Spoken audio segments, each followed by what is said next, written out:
歡迎光臨 Super 廚房，請點讚、分享同埋訂閱。今日整呢個肉碎切瓜煲，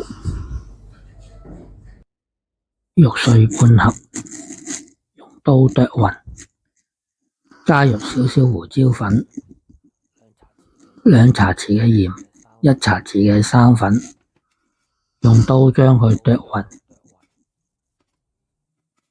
跟住將佢放入碗內，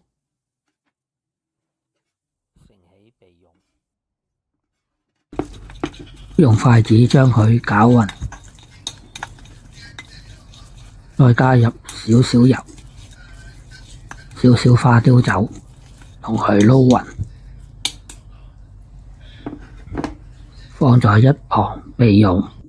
跟住處理切瓜，首先將切瓜去皮、去頭去尾，跟住將切瓜切為一塊塊。影片睇到嚟呢度，麻煩你撳下個鐘仔，點讚、分享同埋訂閱，有你嘅支持就係我拍片嘅動力。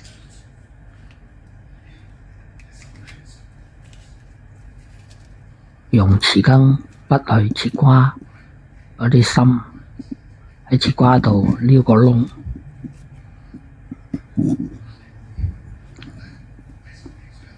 整完一嚿再整另外一嚿，都係用同一個方法。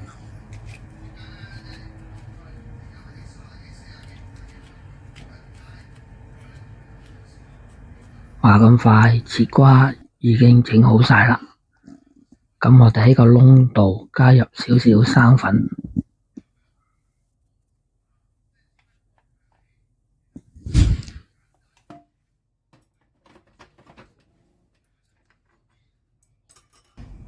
再放入頭先醃好嘅豬肉碎落去啲切瓜度，做完一隻，再做另外一隻。好快，啲切瓜已經釀好晒啦。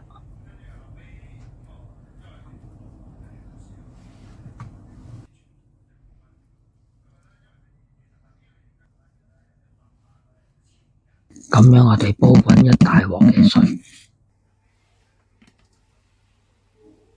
水滾咗啦，咁我哋放啲切瓜泡落去，蒸佢大約25分鐘。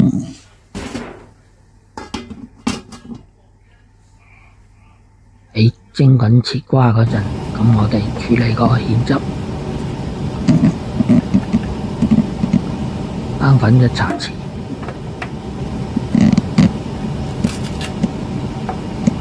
糖1茶匙，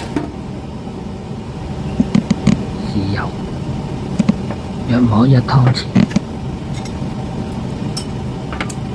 用筷子將佢撈勻，撈好之後，擠喺一旁備用。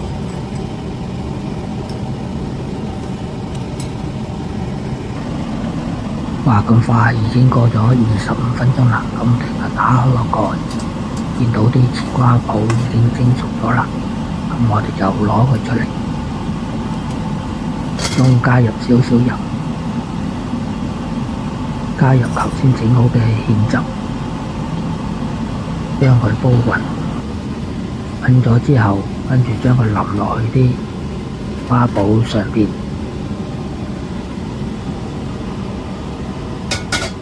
一碟好好味嘅肉碎與切瓜煲，咁樣就完成咗啦。